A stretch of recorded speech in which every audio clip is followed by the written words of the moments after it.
Halo, selamat berjumpa kembali di Netrindo Trader. Kali ini kita akan bahas mengenai Telkom atau saham dengan berkode TLKM ya. Nah, rencana Telkom itu berita rilis tanggal 19 Agustus 2002 di bisnis.com itu mengatakan bahwa Telkom berencana untuk segera merger dengan Telkomsel dan IndiHome. Jadi kalau yang Telkom itu adalah PT Telkom Indonesia ya. Jadi dia akan segera melakukan merger bisnis antara IndiHome dengan PT Telkomsel ya. Nah, jadi otomatis kalau merger apa yang bertambah pasti kapitalisasi pasar juga bertambah, aset bertambah, sehingga proyeksinya kemungkinan ya harga juga bisa tembus 5.000 ya. Nah, ini beritanya PT Telkom Indonesia akan segera melakukan merger bisnis antara IndiHome dengan Telkomsel. Penggabungan bisnis broadband dan nirkabel ini sebagai langkah perombakan perusahaan telekomunikasi milik perusahaan plat merah atau BUMN. Ini diungkapkan oleh dirutnya ya, dirut Telkom yaitu Ririk Ardiansyah dalam Telkom Group Investor D di Nusa Dua Bali Jumat 8 jadi hari Jumat 16 Agustus 2022 saat ditanya oleh analis mengenai rencana aksi korporasi itu ya. Saat ini dalam tahap ke sana. Jadi sudah ada bocoran ya bahwa mereka akan merger. Jadi bisa dibayangkan jadi kedua itu digabungkan sehingga menyebabkan ya pasti lebih kuat ya. Namun dia memastikan penggabungan usaha tersebut tidak sekedar melepas aset IndiHome ke Telkomsel.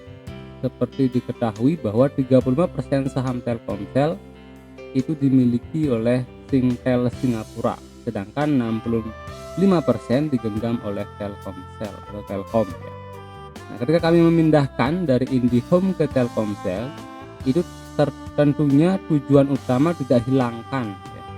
Kami tidak jual IndiHome kepada Singtel, artinya ya biar tidak ada sebuah isu mengatakan bahwa IndiHome dicaplok oleh perusahaan asing dan jadi dia hanya menggabungkan. Dan memang Telkomsel kan walaupun sebagai 35% dimiliki oleh asing, tetap 65% masih dimiliki oleh, artinya mayoritas kepemilikan tetap dari BUMN ya.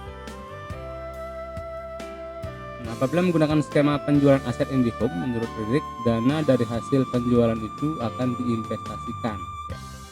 Balance pengalihan aset bisa berbentuk cash atau tunai, kami investasikan tempat lain. Jadi saya ingin Telkom tumbuh di atas GDP. Jadi emang Telkom ini adalah artinya kalau dibilang adalah saham blue chip ya, ada saham-saham yang kapitalisasi pasarnya besar. Kita bisa lihat dari Google Finance ya, kita bisa lihat bahwa dari Google Finance itu harga terakhir 4.600 ya. Jadi kemarin itu meroket setelah mungkin ada berita itu ya. Nah itu kapitalisasi pasar itu sekitar 455 triliun ya, 455 triliun rupiah. Kemudian rasio, nah ini rasio price earn ratio, itu rasio PE nya adalah 17,79. Kemudian imbal hasil dividen itu sekitar 3,26% ya. Dan ini ya pendapatan terakhir ya. Jadi pendapatan itu naik ya year on year, itu di bulan Juni 2022 naik 3,49%. Biaya operasional juga naik ya, laba bersih naik 11,73%. Margin laba bersih 8,8% ya. Penghasilan per saham itu 72 atau naik 11,73% ya. Nah ini total liabilitas turun ya, aset naik 4% ya. Jadi cukup bagus pertumbuhannya ya, kalau kita lihat dari year on year ya cukup bagus. Memang kalau kita lihat sekarang, kita lihat ya di pergerakan harga, nah itu sempat turun di harga bulan September 2020 ketika Covid, itu sempat turun ke harga 2.570 rupiah ya. Kemudian naik, kemudian ini terjadi akumulasi, jadi pasti akumulasi fase tren naik terakumulasi, kemudian dia break dari 3.500 kemudian menuju ke harga tertinggi itu di bulan April 2022 sempat menyentuh harga 4.800, mencoba mengebreak resisten ini yang sama dengan tahun 1 Agustus ya 2017. 1 Agustus 2017 sempat menyentuh harga tertinggi di 4.800, kemudian koreksi ya, kemudian naik lagi, kemudian koreksi ya. Dan sekarang dia menguji resisten yang sama di 2017 yaitu di harga 4.800. Nah, kalau secara teknikal kita lihat ketika ini di break maka dia akan bisa menuju area 5.000-an ya, jadi seperti itu. Nah, mungkin ketika rencana dari Telkom untuk merger ini terrealisasi, nah mungkin pada saat itu baru akan menuju harga 5.000 gitu ya. Nah, sekarang pertanyaannya apakah layak kita koleksi ya. Jadi Telkom ini termasuk kalau kita lihat ya paling rajin ngasih dividen ya, paling rajin ngasih dividen. Nah, kita bisa lihat di sini ya. Nah, dia kasih dividen tahun 2022 terakhir, kita klik. Nah, kemarin itu dia ngasih dividen itu 149,97. Bahkan ketika Covid 2020 pun dia bagi dividen ya. Ini 11 Juni 2021 dia ngasih dividen 168 ya. Kemudian ini tahun 2020 ya 1 Juli dia ngasih 154,07 ya. Artinya ya ini per lembar saham. Jadi nggak pernah absen ngasih dividen saham Telkom ini.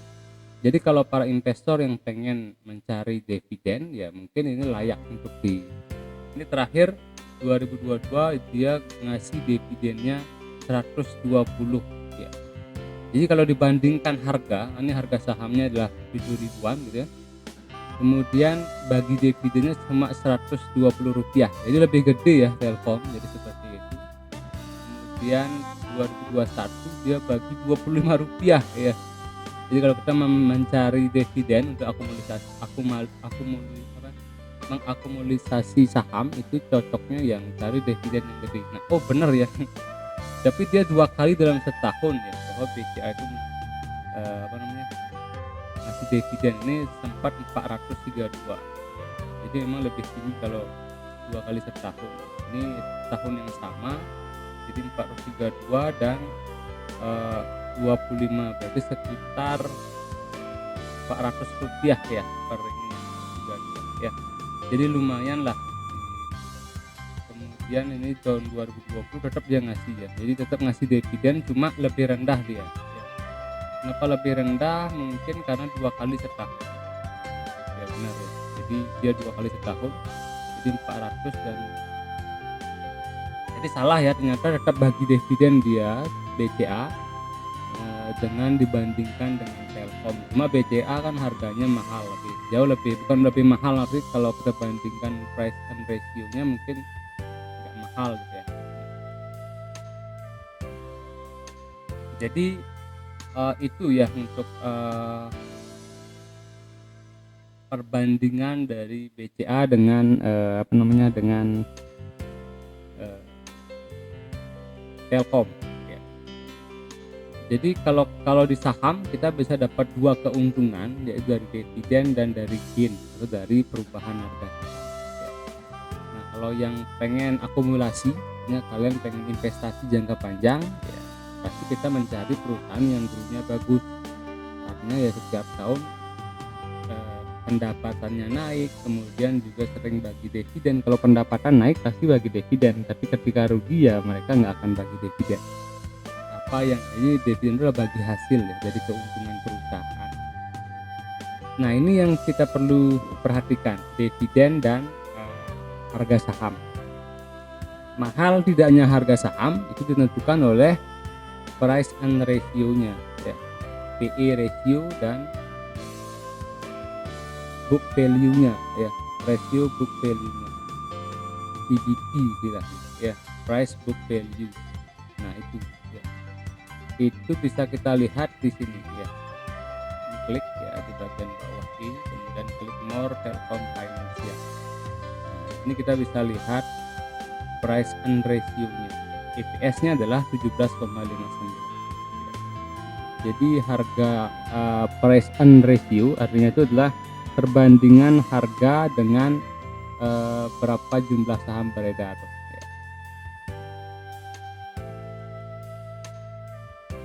Harganya berapa keuntungannya dia dibandingkan dengan jumlah saham beredar, earning ya.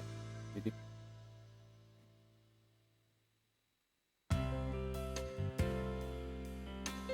ya. Nah ini statementnya kita lihat dari sini statistiknya ya, kita bisa lihat mahal tidaknya harga saham itu dari dua ini, price to earn ratio 17,59 dibandingkan dengan harga ini juga, lihat juga harga price to book ratio PBP-nya yaitu 3,75 ya. Jadi harga buku artinya value bukunya atau value dasar saham itu 3,75 kali dari harga dasarnya gitu. Jadi kalau semakin tinggi ini ya harga sahamnya berarti semakin mahal gitu ya. Ini juga per earn ratio-nya juga. Nah ini ketika harga saham 2.500 tahun 2020 ya kalau nggak salah ini, kita cek tahun ya ini ya 2020 di sini. Nah itu cuma 15,76 ya PER-nya. Kemudian price to book ratio-nya adalah 3,2. Makanya harusnya ketika 2020 Covid harganya jatuh ke 3.000-an atau 2.500. Nah di sana harusnya kita beli ya. Sehingga sekarang udah ke 17,59 ya. Ini naik seiring dengan pendapatan yang naik ya. Nah, semakin tinggi pendapatan maka PER-nya semakin tinggi juga, artinya ya harga sahamnya dibilang lebih mahal gitu ya, lebih mahal. Price book value-nya juga pasti akan naik ya. Jadi seperti itu. Jadi kalau dibandingkan dengan BCA ya, coba kita mungkin lihat ya. Kita bandingkan BCA atau Telkom dengan BBCA. Memang BBCA itu setahun bisa 2 kali dia membagi dividen ya. Ini laporan bulan Juli ya. Nah itu PER-nya, price to earn ratio-nya adalah 28 ya, jauh lebih tinggi BCA ketimbang Telkom ya. Jadi bisa dibilang bahwa BCA sekarang lebih mahal ketimbang Telkom gitu ya, jadi PER-nya lebih tinggi. Kemudian kita bisa lihat statement, artinya statistiknya kayak bagaimana price book value-nya ya. PBP-nya adalah ya ini price to book value ratio-nya itu 4,8 ya, jauh lebih tinggi ya. Nah jadi artinya apa, apakah layak ya, ini ya masih lebih murah saham Telkom dibandingkan dengan BCA ya. Walaupun sebenarnya ya kita lihat kalau kita lihat dividen ya, itu BCA jauh lebih banyak ngasih dividen. Memang harga sahamnya lebih tinggi dia ya, sehingga lebih banyak ya.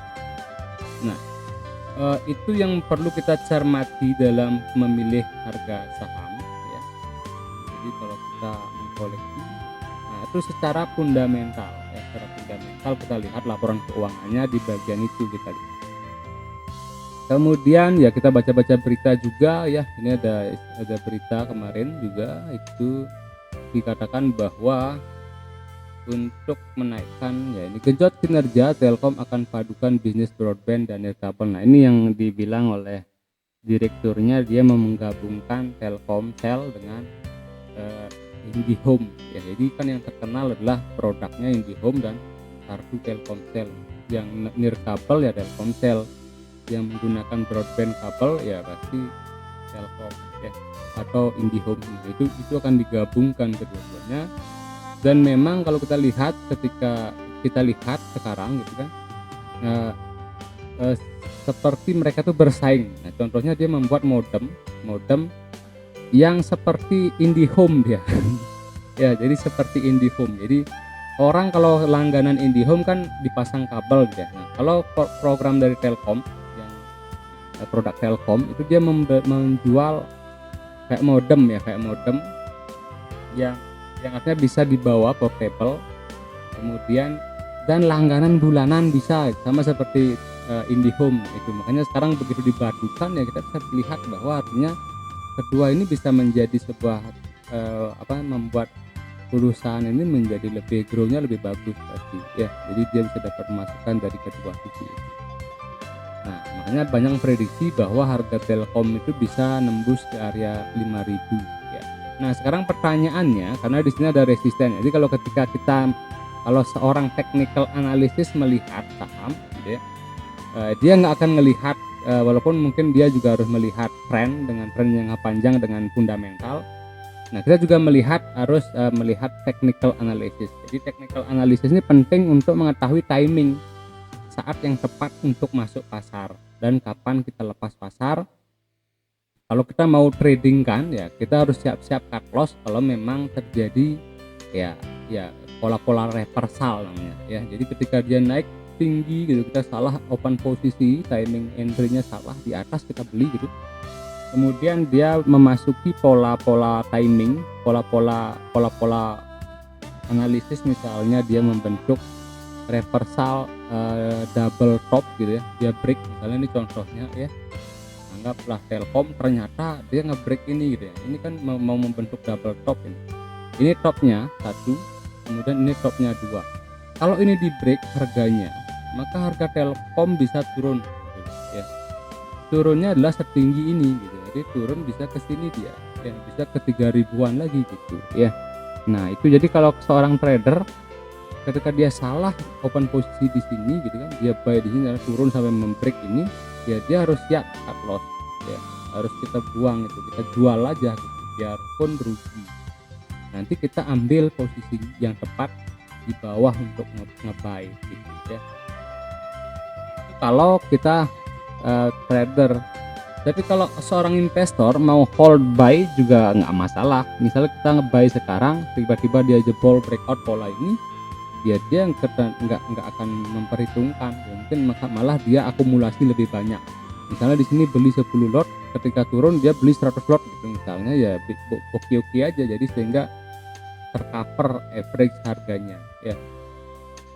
Jadi bisa seperti itu. Nah memang jarang, kalau apalagi sudah bagus grow-nya, nggak ada permasalahan manajemen dan laporan keuangan juga positif terus ya, jadi inilah titik entry untuk buy ya. Jadi apakah kita langsung buy? Sebenarnya udah telat kita buy. Di sini ada pola engulfing namanya, ada bearish kemudian di engulf oleh bullish candle ya. Nah ketika terjadi ini ya, ini kan daily ya. Nah kalau orang trading short trading atau dia scalping, dia akan memperhatikan pola ini. Begitu dia terbentuk pola bullish engulfing ya, dia langsung buy di pertengahan atau dia nunggu di sini, dia akan kecilkan time frame, kemudian dia buy on weakness ya, kemudian dia langsung ini kita bisa tunggu mungkin hari Senin ya, dia naik sedikit ke harga 6.600, 6.000 paling tinggi ya 6.000, kemungkinan 6.700 dia sudah dapat, artinya dia udah close posisinya sehingga udah dapat sekian persen gitu ya, 1-5% dapat ya, udah dia close posisi. Nah itu kalau ditradingkan secara scalping atau dia untuk mencari keuntungan pendek-pendek dengan jangka waktu yang pendek juga. Cuma harus mantau harga ya, dari buka bursa jam 10 WITA atau jam 9 WIB sampai jam 4 atau jam 5 WIB. Nah itu biasanya akan pantau terus harganya. Kalau yang seorang tipe investor untuk nabung saham ya udah kita beli on weakness saja. Nah ini saya pastinya akan naik dulu, habis itu mungkin mentok di sini di resistennya, kemudian bahkan mungkin ini akan menjadi resisten yang kedua.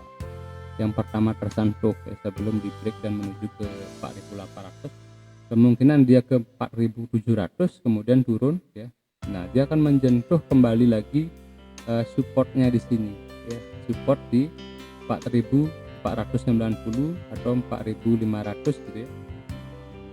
Kemudian ini akan menjadi titik pijakan untuk membreak area resisten 4.800, bahkan ke, kalau ini di break baru bisa dia ke 5.000 ya.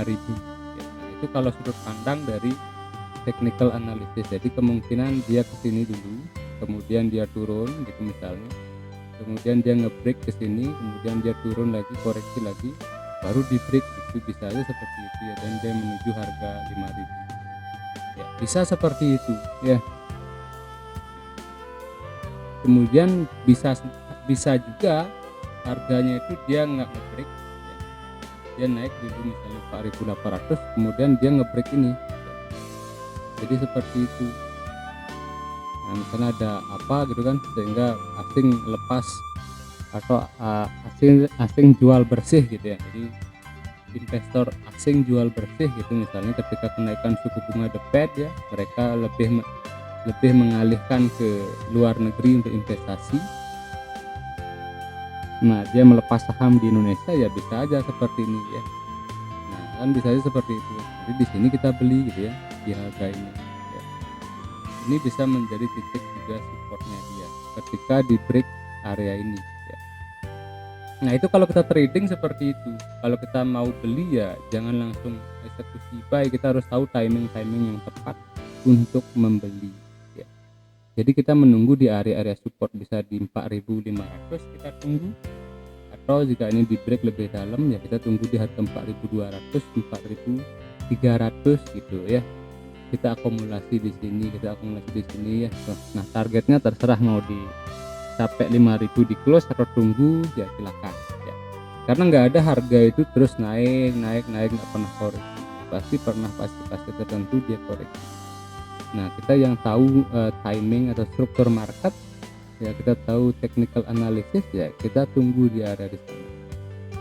Nah, jadi seperti itu gambarannya kalau mau masuk ke pasar untuk memperhatikan atau kita mau mengkoleksi saham Telkom ya. Jadi tidak ada rugi, karena pertama kalian akan dapat dividen ya. Kita bisa lihat sendiri, ternyata dividen dibagikan rutin, bahkan ketika 2020 Covid dia tetap bagi dividen ya. Jadi Telkom ini sangat konsisten membagi dividen sehingga harga saham itu stabil ya. Jadi nggak pernah sampai anjlok sekali gitu ya, sampai 50% gitu kerugian atau kita floating gitu ya. Nah itu nggak pernah. Jadi cukup konsisten dan memang kapitalisasinya besar, itu sekitar ini ya 455 triliun. Kenapa kita perlu melihat kapitalisasi pasar? Karena kalau nggak ini kecil ya, takutnya kita jual nggak ada yang beli gitu ya. Nah itu ya.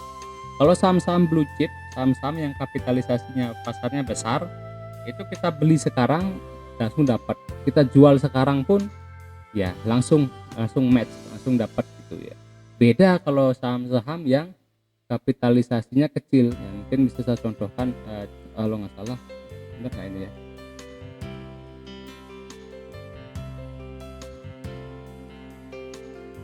Nah ini contohnya ya, Central Proteina Prima. Ini sulit loh, ini sulit kalau kita transaksikan karena kapitalisasi pasarnya kecil, 3,9 triliun. Bisa kita jual hari ini, belum ada yang beli gitu ya, belum match dengan harga kita, kecuali kita jual murah-murah gitu ya, baru dia ada yang beli. Nah itu kapitalisasi pasar juga menjadi penentu saham itu bagus atau tidak ya. Oke, mungkin itu saja dulu ya. Jadi silakan nanti kalian perhatikan di minggu depan itu bagaimana pergerakan pasar dari saham Telkom. Jadi silakan entry sesuai dengan analisis kalian. Jadi saya memberikan gambaran ini hanya tujuannya untuk edukasi. Jadi saya disclaimer ya. Jadi biar tidak dibilang nanti gara-gara saya kok saya beli gitu kan kemudian rugi dan saya disalahkan. Jadi tujuan saya adalah untuk mengedukasi, sehingga dan saya selalu bilang bahwa investasi di bursa saham itu juga adalah investasi yang berisiko tinggi. Jadi high risk high return gitu ya. Jadi resikonya tinggi tapi imbal hasilnya lebih tinggi ketimbang deposito.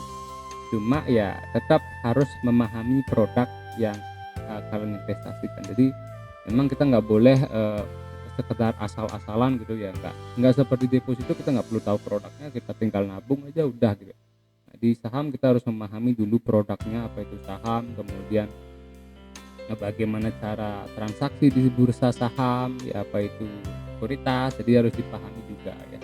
Jadi banyak hal yang harus dipelajari banyak juga buku-buku yang membahas tentang ini ya. Jadi dan juga pelatihan-pelatihan terkait ini, bahkan Bursa Efek Indonesia itu mengadakan sekolah gitu, sekolah bursa saham. Jadi bagi para saham pemula, jadi seseorang investor yang pengen bertransaksi di bursa, itu ada sekolah pasar modalnya. Nanti silakan searching di Google sekolah pasar modal Bursa Efek Indonesia. Nah, di sana diarahkan ada level 1, ada level 2. Jadi kalian akan dikenalkan di sana. Cuma biasanya yang mengadakan adalah si sekuritas. Jadi kalian pasti begitu mengikuti program atau mengikuti program sekolah itu, ya kalian akan diarahkan langsung daftar ke sekuritasnya untuk transaksi saham ya. Ya mungkin itu aja biar nggak panjang lebar kita bahasnya tentang yang lain-lain ya. Oke, sekian dari saya, semoga bermanfaat terkait dengan gambaran Telkom, jadi beritanya, kemudian bagaimana fundamental dan technical analysis ya. Silakan kalian like, komen, dan subscribe channel YouTube saya untuk membuat ya saya lebih semangat lagi untuk membagikan video-video edukasi terkait dengan trading, investasi, dan juga berita-berita menarik terkait dengan investasi dan trading. Oke, sekian dari saya. Terima kasih sudah nonton channel YouTube saya. Sampai berjumpa kembali di video selanjutnya.